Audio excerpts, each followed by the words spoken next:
Bikin infrastruktur kelihatan tahun depan. Bikin jembatan, selesai tahun depan. Bikin KN lama. Ini yang komentar-komentar duduknya depan sini aja mas, biar gampang gitu mas. Ya. Kalau IKN lebih lama, jadi nggak ya? Gitu. Itu.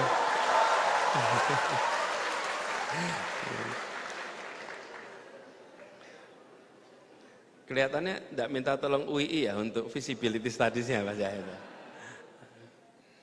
Nah, jadi kita berdoa ya, semoga rasa-rasanya tadi malam itu Lailatul Qadar ya. Karena hari ini walaupun kita berjubel di sini, tapi hatinya tenang sekali ya. Betul? Betul. Pak Anies ini walaupun studinya di UGM, tapi beliau adalah keluarganya UII. Jadi selamat pulang kembali ke UII, Mas Anies.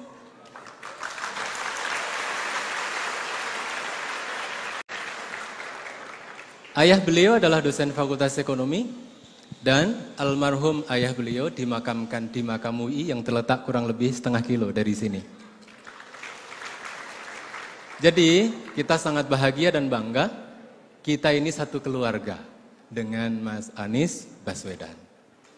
Teman-teman sekalian yang berbahagia, walaupun teman-teman ini berdesak-desakan, tetapi hari ini kita tidak desak-desakan dan selepet-selepetan ya.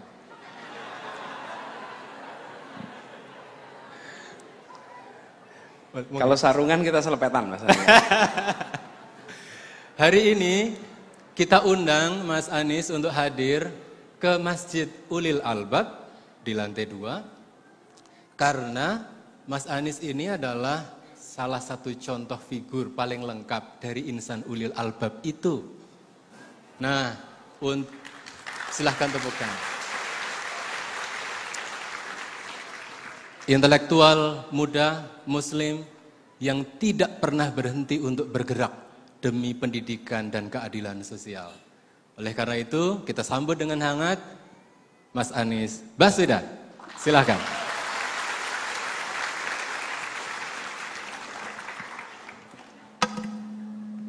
Makasih Mas Eko. Assalamualaikum warahmatullahi wabarakatuh.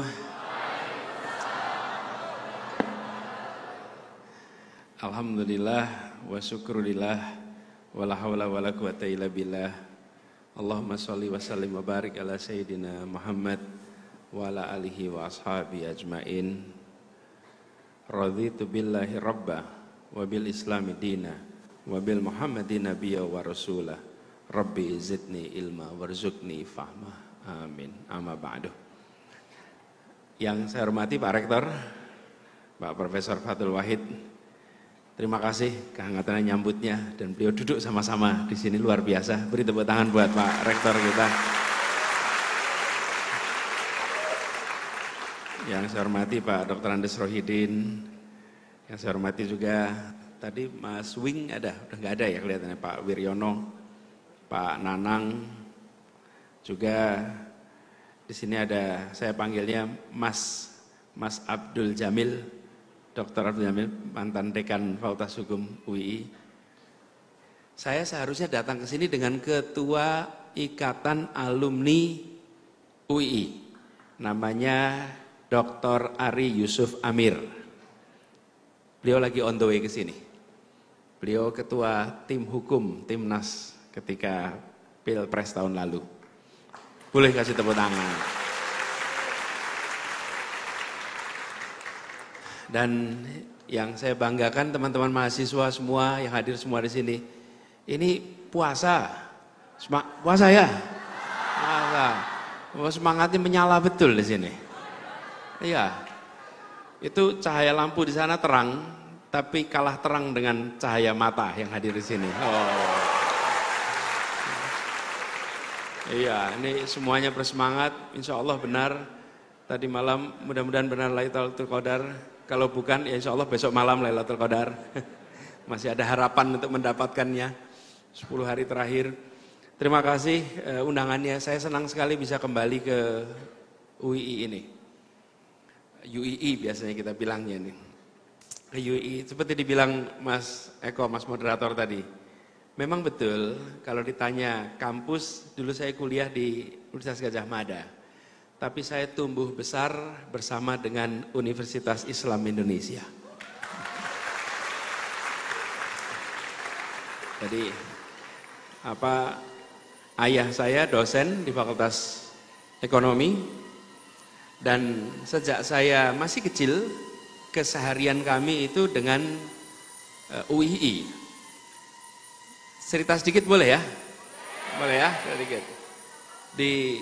Saya TK itu di Masjid Syuhada. Masjid Syuhada di Kota Baru. Fakultas Ekonomi dulu kantornya di Jalan Lawu. Jalan Lawu itu kantor Fakultas Ekonomi. Jadi saya setiap kali selesai TK itu lalu ke kantor ayah dulu yang hanya mungkin 100 meter dari Masjid Syuhada waktu itu. Dan keseharian di situ. Ayah juga, saya panggilnya Abah. Abah itu membimbing skripsi, dan waktu itu bimbingan skripsi belum di kantor. Bimbingan skripsi di rumah. Jadi rumah kami ini penuh dengan mahasiswa UII yang pada antri untuk skripsi bimbingan tiap Selasa dan Kamis. Nah, kalau saya ke berbagai daerah sering sekali saya ketemu, karena salah satu universitas di Jogja yang alumninya menyebar ke seluruh Indonesia adalah Universitas Islam Indonesia. Jadi sering sekali ketemu dengan alumni-alumni, dan benar seperti dibilang tadi, sebelum Jumatan tadi saya ziarah dulu karena makam almarhum ayah ada di bagian selatan ini, sebelahnya selatannya lapangan tenis. Ya, nah ini datang. Mas Ari saya kenalin dulu, ini Pak Dr. Ari Yusuf Amir. Dan sampingnya Pak Sugito, dua-duanya adalah alumni Fakultas Hukum UII, dan sekarang beliau menjadi salah satu dari 200 lawyer terkemuka di Indonesia.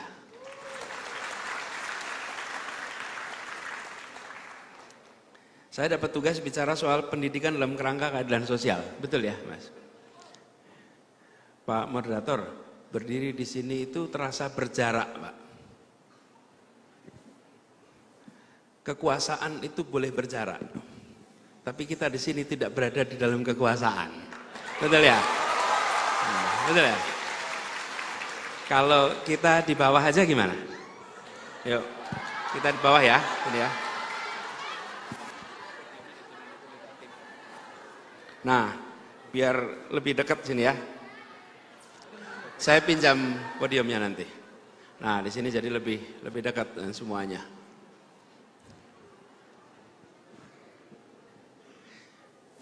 Teman-teman semua di sini, saya ingin tanya, mahasiswa UII yang berasal dari luar Jogja, atungkan tangan.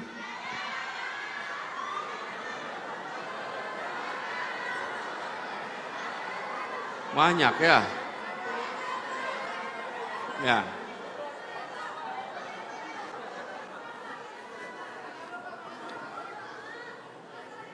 Iya, pertanyaannya acungkan tangan, bukan saya gitu kan. Coba sekali lagi, acungkan tangan luar Jogja. Masya Allah. Yang dari Jogja mana? Yang nggak ngacung dari mana ini ya?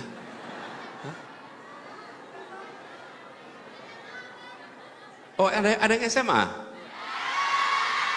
Mana yang SMA? Oh, jadi pertanyaannya salah tadi, Pak. Pertanyaannya mahasiswa Jogja, mahasiswa luar Jogja. Ternyata ada yang SMA, tidak masuk dua kategori ini. Nah, ya. SMA mana?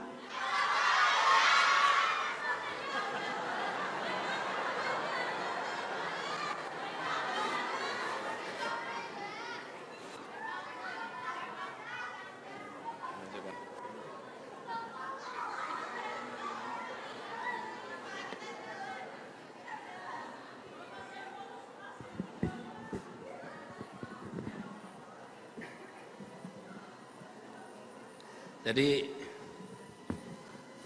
luar biasa nih Pak Rektor, karena yang datang bukan hanya mahasiswa tapi calon mahasiswa.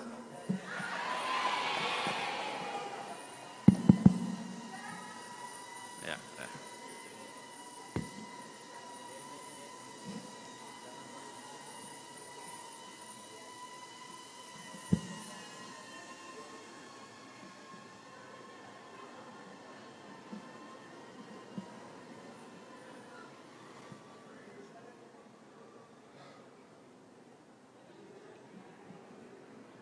Di UI ada fakultas penerbangan, Pak? Enggak ya? Ini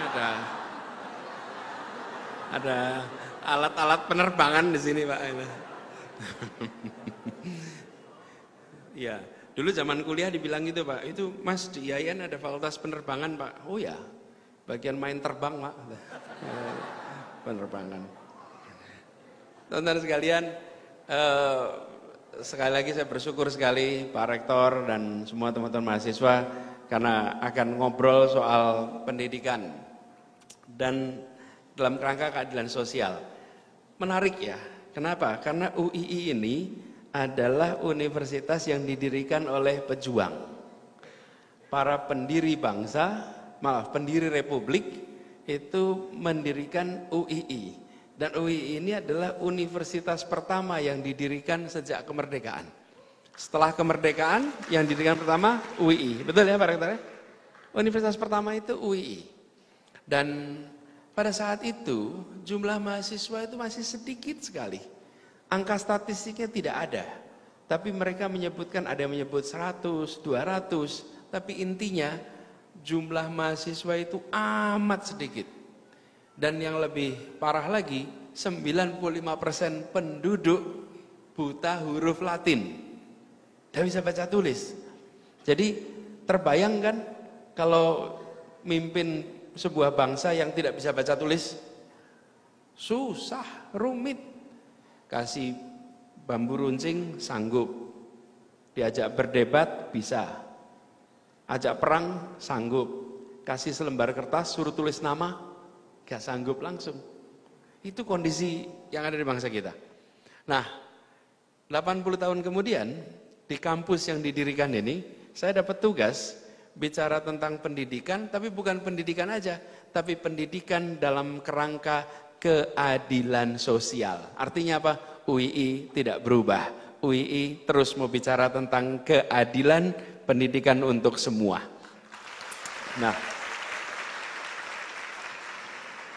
jadi kita sering mendengar dan sering dikatakan bahwa kemerdekaan itu punya janji.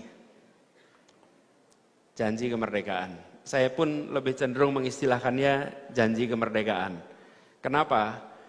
Cita-cita itu untuk diraih, janji itu untuk dilunasi. Cita-cita tercapai kita syukuri, tapi tidak tercapai bisa direvisi. Kalau janji itu tidak bisa direvisi, janji itu harus dilunasi, harus ditepati. Karena itu saya selalu mengistilahkan kemerdekaan ini memberikan janji, ada janji kemerdekaan. Nah, janji kemerdekaan ini yang kemudian harus kita lunasi. Pertanyaannya, kalau kita tanya jujur, sudahkah janji kemerdekaan ini lunas? Belum. Siapa yang harus melunasi?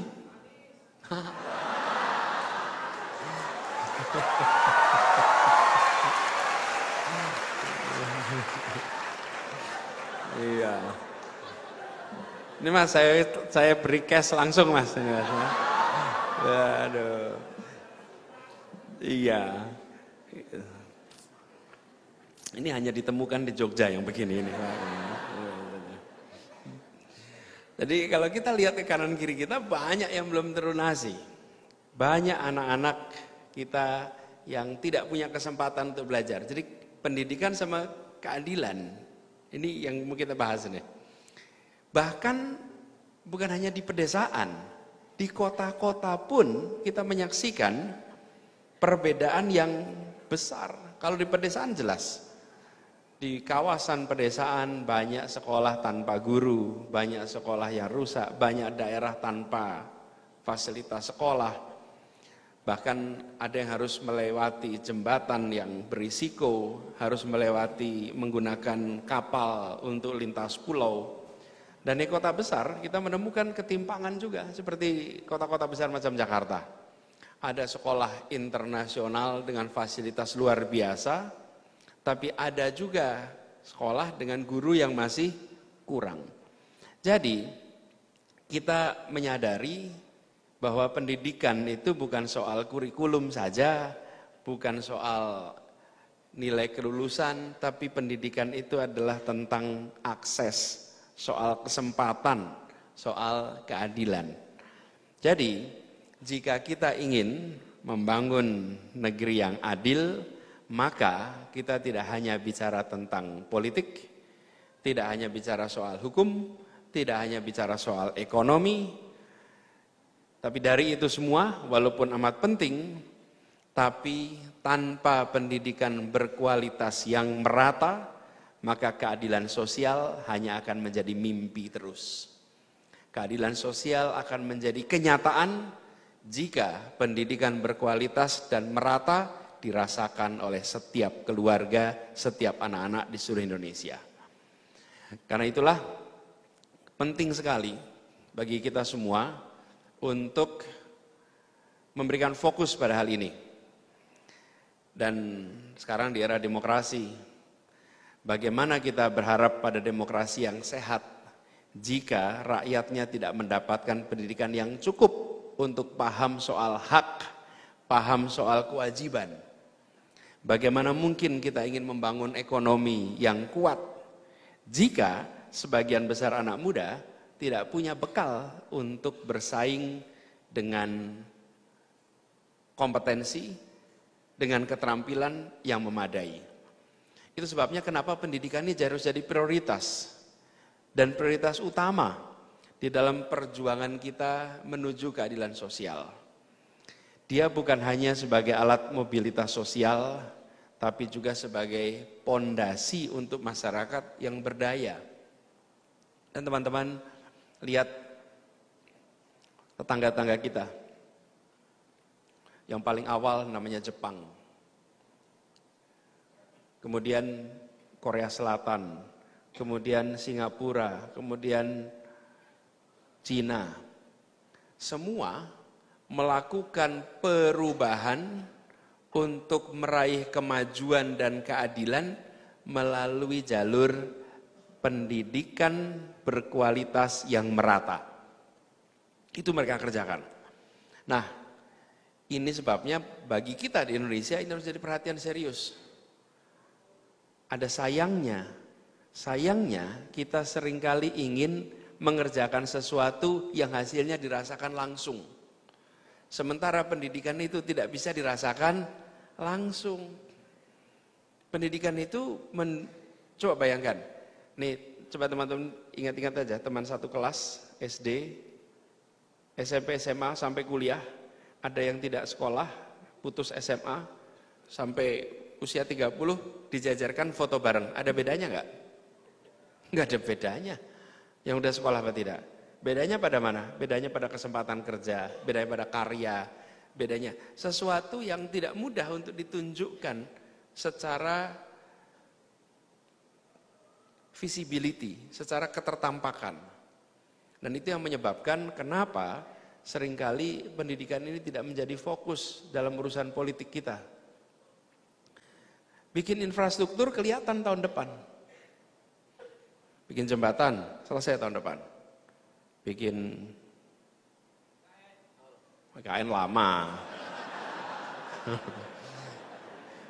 Ini yang komentar-komentar duduknya depan sini aja mas, biar gampang gitu mas. Ya. Kalau IKN lebih lama, jadi nggak ya? Gitu.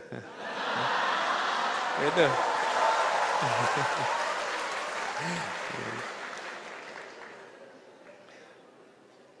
Kelihatannya tidak minta tolong UII ya untuk visibility studies-nya Mas Yahya. Nah, Jadi di pribadi-pribadi itu eskalator sosial ekonomi. Kenapa saya gunakan istilah eskalator? Eskalator itu sesuatu yang kalau kita naiki bergerak ke atas. Tangga berjalan ya. Tangga berjalan itu beda dengan tangga. Kalau tangga kita harus naik sendiri.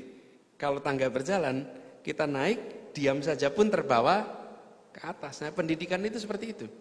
Pendidikan itu kita masuk UI aja. Nih sampai nanti lulus terbuka tuh kesempatan-kesempatan yang tidak terbuka kalau hanya lulusan SMA. Yang tidak terbuka kalau Anda putus sekolah.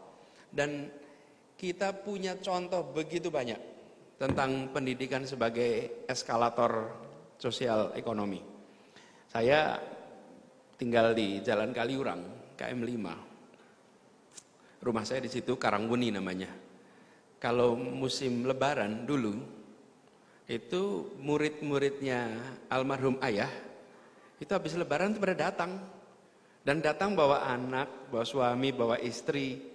Dan datang itu dengan menceritakan, Pak sekarang saya sudah begini, saya sudah begini, saya sudah begini. Dan karena Jogja itu adalah tempat mereka pernah kuliah, maka walaupun tugasnya ke Medan, tugasnya ke Pekanbaru, sering ajak keluarganya liburan ke Jogja. Dan kalau liburan ke Jogja mampir ke rumah dosennya, mampir ke rumah ayah saya. Dan pada saat itu mereka menceritakan, saya melihat dari dekat nih, yang dulu datang nggak naik apa-apa, jalan kaki, kadang-kadang hidup juga pakai pinjam-pinjam kanan kiri. Sekian tahun kemudian sudah menjadi seseorang. Sudah menjadi seseorang. Dan saya menyaksikan dari dekat tuh eskalator Jogja sebagai eskalator sosial ekonomi itu terasa sekali. Tahun 70-an, 80-an, bukan anak siapa-siapa dikirim masuk ke sini, kuliah di sini. 10 tahun kemudian, 15 tahun kemudian jadi seseorang. Jadi seseorang. Saya ingat ada satu orang Pak namanya Marwan Batubara. Mungkin masih sudah pensiun dia terakhir itu menjadi sekda. Itu salah satu mahasiswa yang sering datang ke rumah Pak Marwan Batubara. Dulunya Pak tidak punya apa-apa. Kemudian apa yang terjadi? Tumbuh besar, bukan dari keluarga siapa-siapa. Ini adalah eskalator luar biasa. Jadi kita ingin eskalator ini hidup terus. Supaya pendidikan bermutu tidak hanya hak segelintir orang, tapi pendidikan bermutu menjadi hak setiap anak bangsa. Nah, pertanyaannya sekarang, eskalator ini jumlahnya makin banyak atau tidak? Tapi ngomong-ngomong soal tadi mahasiswa yang kembali ke Jogja, kemudian berkunjung ke dosennya, itu kalau mahasiswanya beneran mahasiswa. Karena dia kalau beneran mahasiswa itu pasti ingat tempat kosnya, pasti ingat nama dosennya, dan pasti selalu ingin kembali ke tempat dulu kuliah. Adik-adik belum merasakan karena belum lulus. Nanti kalau sudah lulus, masa kuliah itu saya sering bilang masa yang enak diceritakan, tapi berat dijalani. Nanti kalau udah lulus baru diceritakan. Nah, hari ini kenyataannya kesenjangan luar biasa. Seorang anak lahir di pulau kecil dan seorang anak lahir di kota besar, kesempatan untuk mendapatkan masa depan beda sekali. Beda sekali. Jadi siapa dilahirkan di mana menentukan berapa besar akses untuk pendidikan berkualitas. Dan PR ini karena menahun tidak diselesaikan, seakan sudah dianggap sebagai masalah biasa. Bahkan sudah dianggap sebagai kenyataan, tidak dianggap sebagai masalah. Sementara kita harus mengubah ini sebagai masalah. Karena kalau pendidikan tidak tersedia di semua tempat, maka pendidikan tidak menjadi eskalator. Kalau pendidikan tidak menjadi eskalator, maka cita-cita keadilan sosial itu tidak akan pernah bisa terpenuhi.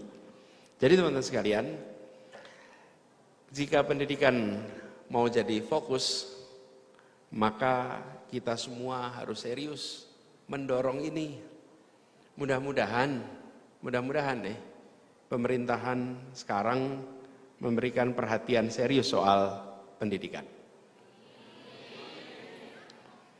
Karena kita ingin pendidikan itu merata, terutama di mana?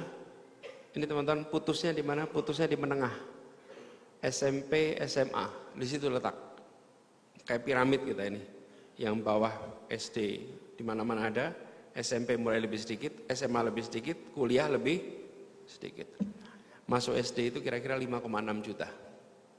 Lulus SMA kira-kira 3,7 sampai 3,8 juta.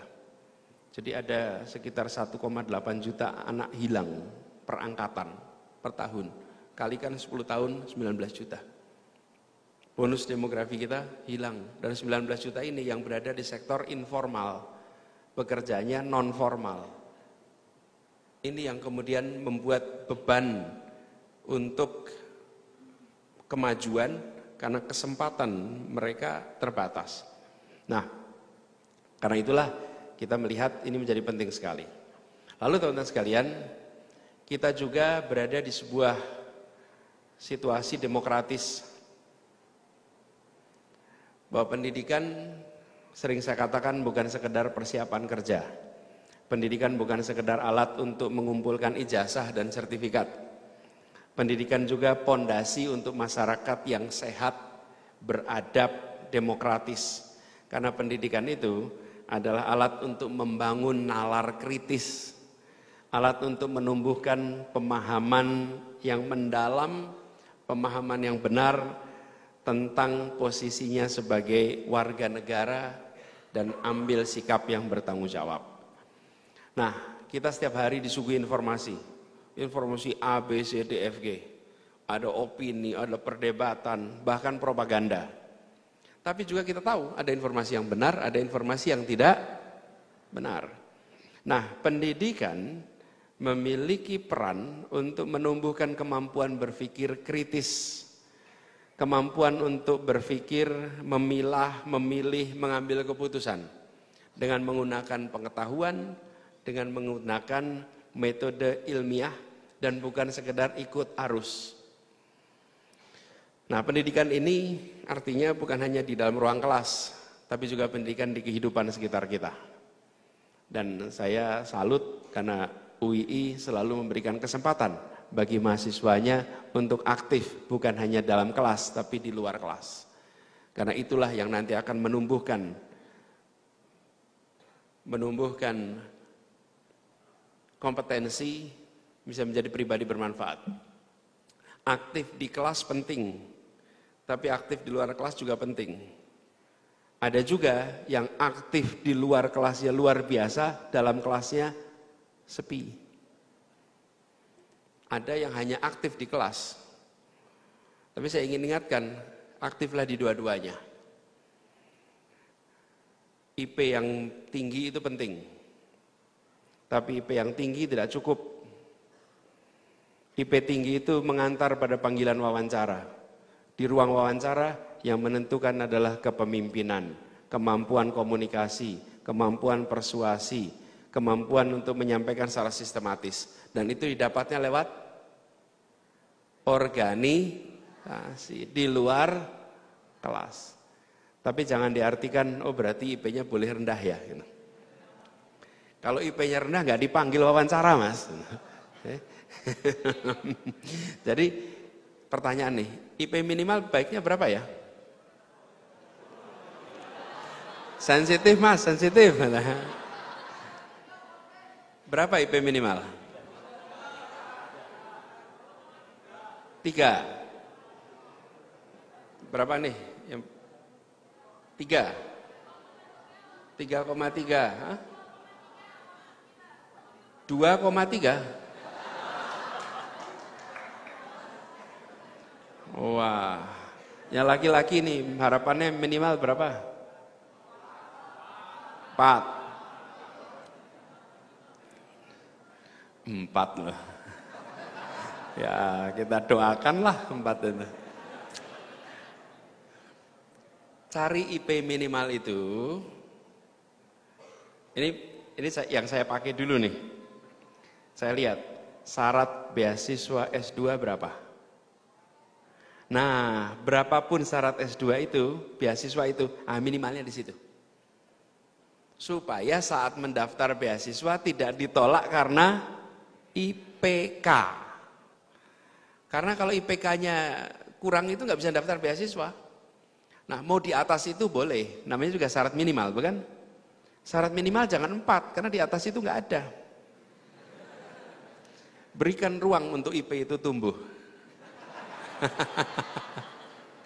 Iya, makanya saya dulu gini, kalau semester 1 4, waduh berat itu. Besoknya tinggal lebih rendah. Jadi berikan kesempatan untuk tumbuh. Nah, ini artinya apa? Bekal pendidikan itu bukan sekedar untuk mendapatkan ijazah, tapi untuk bisa berpikir kritis, bekerja dengan metode ilmiah, dan memberikan kebermanfaatan untuk semua. Nah, apalagi di iklim demokrasi. Dalam iklim demokrasi itu kita membutuhkan pemilih-pemilih yang punya informasi, mau mencari dan berpikir dengan rasional. Rasional itu artinya membandingkan. Dibandingkan mana yang sesuai dengan ide cita-cita kita. Nah, itulah sebabnya teman-teman, kenapa pendidikan berkeadilan itu bukan soal ada sekolahnya saja, tapi tentang berpikir kritis. Lalu kita juga menyadari Indonesia ini adalah negeri yang terus-menerus menghadapi perubahan. Dan kita ingin negeri kita lebih baik. Karena itu pendidikan menjadi kunci untuk mengubah. Tadi saya cerita di tingkat keluarga. Nelson Mandela itu pernah menyampaikan sebuah kalimat yang sering dikatakan oleh banyak orang, tapi saya kutip kalimat dia. Pendidikan adalah senjata paling ampuh yang dapat digunakan untuk mengubah dunia. Jadi kalau senjata ini dimiliki, maka kita akan bisa mengubah, dari mengubah dunia, mengubah negeri, mengubah kota, mengubah lingkungan, sampai mengubah keluarga. Dan pendidikan itu kerjanya seperti saya bilang pelan-pelan. Tidak mungkin pendidikan bisa bekerja cepat, karena itu harus telaten dan harus mau untuk melakukan kerja panjang. Bangsa kita punya sejarah melakukan kerja panjang. Teman-teman, di sini ada candi yang ditemukan pada saat pembangunan UII. Kemudian jadi gedung Bung Hatta ya kalau nggak salah ya. Candi di situ. Nama daerah di sekitar sini itu daerahnya candi dari dulu. Cuman kita nggak ketemu candinya gitu. Pas pembangunan UII baru ketemu. Teman-teman tahu Candi Borobudur? Dibangunnya berapa lama ya? Ayo Google tuh. Berapa lama bangun Candi Borobudur? Semalam. Nah, itu Prambanan semalam. Pakai Bandung Bondowoso. Sayang Bandung Bondowoso udah nggak ada hari ini ya. Kalau ada kita bisa undang untuk bangun banyak hal.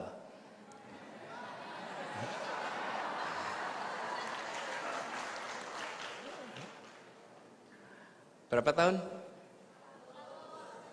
100 berapa? 130-an tahun. 130-an tahun mengerjakan pembangunan sebuah bangunan. Tembok Cina, tembok besar Cina, berapa tahun dibangun? Lebih dari 300 tahun. Teman-teman, apa artinya? Hanya bangsa yang mengasumsikan dirinya eksis ribuan tahun yang mau mengalokasikan energinya untuk sebuah bangunan yang ratusan tahun membangunnya. Oke, asumsinya jangka panjang. Nah kalau dia hanya memikirkan 5 tahunan, nggak jadi Borobudur. Iya, nggak jadi Borobudur. Nah soalnya kalau pemilu besok difoto baru pondasi, baru pondasi itu. Terus mau jelaskannya gimana baru pondasi kok gitu, 5 tahunan. Lah 130 tahun lebih. yang sana 300 tahun lebih. Ini contoh, bukan hanya Cina, bangsa kita nih di Jawa sini punya bukti sanggup bekerja jangka panjang. Sudah saatnya hari ini menempatkan pendidikan sebagai kerja kolosal jangka panjang untuk bangsa Indonesia. Nah, dan itu artinya komitmennya jangka panjang. Komitmen siapa? Bukan hanya komitmen pemerintah pusat, tapi yang paling krusial itu malah justru komitmen pemerintah daerah. Karena SD diurus Pemda, kabupaten kota, SMP diurus kabupaten kota, SMA diurus provinsi. Itu yang paling sekarang ini punya tantangan besar. Disitulah tantangan kita miliki. Nah, teman-teman sekalian, saya menyaksikan dari dekat. Kalau soal pendidikan seringkali kita gonta-ganti. Pembagian portofolio berdasarkan latar belakang organisasi. Padahal yang dibutuhkan adalah komitmen serius untuk menjaga agar kebijakan itu tuntas sampai di ujung. Jadi teman-teman sekalian, ini PR terbesar kita. Nah, kalau ini kita bisa fokuskan, rasanya Indonesia akan berubah. Dan nanti ketika kita bicara tentang mahasiswa, kita akan menyaksikan mahasiswa dari seluruh wilayah Indonesia. Menyaksikan mereka yang bekerja profesional di dunia profesional, kita akan menyaksikan latar belakang yang bervariasi. Jadi ini yang dibutuhkan oleh Indonesia hari ini. Dan ini pula yang menjadi agenda. Nah, kita punya harapan agar pandangan terhadap pendidikan berubah. Ini dipandang sebagai proyek jangka panjang, ini dipandang sebagai proyek menjangkau semua dan tidak dihakimi dengan ukuran-ukuran jangka pendek supaya jangka panjang bisa tercapai. Dan rakyat juga harus begitu. Rakyat juga harus menyadari bahwa ini bukan persoalan yang mudah diselesaikan dalam jangka pendek. Teman-teman sekalian yang saya hormati, izinkan saya mengakhiri dengan mengharapkan kepada kita yang sudah dapat kesempatan pendidikan. Teman-teman sudah punya kesempatan pendidikan. Jadi mahasiswa, jadi akademisi, maka manfaatkan kesempatan ini. Jangan hanya menyiapkan diri untuk masa depan. Bersiap untuk masa depan itu penting. Tapi yang tidak kalah penting adalah Anda merespon atas kondisi yang ada di masyarakat sekitar Anda hari ini. Karena itulah kekuatannya anak muda. Dia menyiapkan masa depan, tapi juga dia menjadi bagian dari masyarakat kekinian. Bukan hanya memikirkan dirinya, tapi juga memikirkan masyarakat di sekitarnya. Peduli, responsif, dan ikut menjaga kehidupan bernegara. Kenapa? Karena dengan begitu optimismenya bisa dirawat, teman-teman. Dengan teman-teman terlibat, mahasiswa artikulatif, maka mahasiswa akan tahu kenyataan yang ada di sekitar kita. Akan terlihat, akan bisa melihat apa yang menjadi kebutuhan di masyarakat kita sekarang. Kalau kita menutup diri, hanya kampus, hanya belajar di ruang kelas, maka kita tidak punya peluang untuk lihat kondisi yang ada sekitar kita. Sementara teman-teman semua mumpung muda, jadilah bagian dari penggerak. Anak muda di dalam kehidupan bernegara adalah pribadi-pribadi yang selalu berani muncul dengan ide, gagasan, terobosan. Muda itu artinya belum terlibat di dalam pengambilan keputusan-keputusan besar di Republik ini. Tetapi secara langsung, tetapi bisa melakukan tekanan, bisa melakukan penyampaian pendapat yang akan bisa mendorong keputusan-keputusan besar di negeri ini. Kita semua hidup di dalam tantangan yang agak besar. Ekonomi sekarang sedang sulit. Kiriman rutin. Aman. Kalau kiriman masih aman, mudah-mudahan jalan terus. Kalau sudah kena efisiensi di rumah, agak repot nantinya ya. Nah, tapi pesan utamanya teman-teman, dalam kondisi begini mari kita jaga optimisme. Yang disebut sebagai perjalanan bangsa itu selalu naik turun. Ada masa kita penuh tantangan, nanti kita naik lagi. Ada tantangan, naik lagi. Jangan pernah kita merasa kalau sedang ada tantangan seperti di ujung, di akhir, enggak. Kita jaga optimisme itu. Dan optimis ini bukan hanya dalam pikiran, tapi juga dalam perbuatan. Lakukan hal-hal konkret di sekitar kita. Dan harapannya kampus jadi tempat untuk munculnya ide-ide baru, terobosan baru, supaya optimisme itu bisa terjaga. Dan terakhir buat teman-teman semua, jangan khawatir untuk bermimpi besar. Jangan ragu untuk bergerak. Jangan menunggu izin untuk melakukan perubahan. Negeri ini butuh generasi yang bukan hanya siap untuk bekerja, tapi juga bekerja untuk memimpin. Siap untuk memimpin. Negeri ini membutuhkan generasi yang bukan hanya mencari jawaban, tapi juga menciptakan solusi. Bukan hanya mengejar kesuksesan pribadi, tapi juga mengabdikan ilmunya untuk umat, untuk masyarakat. Dan jika ada yang mengatakan bahwa perubahan itu mustahil, bahwa keadaan itu akan tetap sama, bahwa tantangan itu terlalu besar, mari kita ingatkan diri kita semua.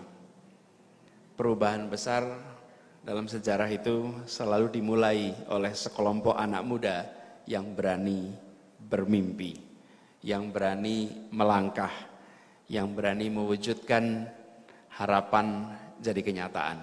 Insya Allah mahasiswa di sini adalah mahasiswa yang bisa mewujudkan itu semua. Oke, Mas Eko, Bapak moderator, barangkali mana Mas Eko? Ini dia. Saya paparannya cukup sampai di sini, kita diskusi lebih jauh dan silakan kalau ada yang mau bertanya, mau ada komentar, monggo, silakan. Saya tutup di sini.